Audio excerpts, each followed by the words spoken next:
சலாம் அலைக்கும் பாய் மச்சான். என்னடா காத்து இந்த பக்கம் வீசுது? அது ஒண்ணும் இல்லடா, மரம் அதிகமா இருக்குல்ல, அதான் உனக்கு அப்படி தெரியுது. ஏய், எதுக்கு இங்க வந்த?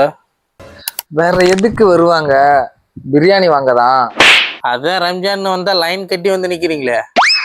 மச்சான் நான் லைன்ல வரவன்ல, லயன் மாதிரி வரவன். எங்க திரும்ப வால் தெரியுதான்னு பாப்போம். லாய் கலாய்கிறேன். பின்ன என்னடா பிரியாணி வாங்க வந்துட்டு பித்துக்குழி மாதிரி பேசிட்டு நிக்கிற? கொஞ்சோண்டு குடுறா, காலையில சாப்பிடல மச்சான். டேய் டேய் டேய் அழுபாத்ரா, பாத்தத்தை குடுறா. டேய் சாப்பிடுற பாத்தத்தை தோணா சமைக்கிற பாத்தத்தை எடுத்துருக்கியாடா நீ?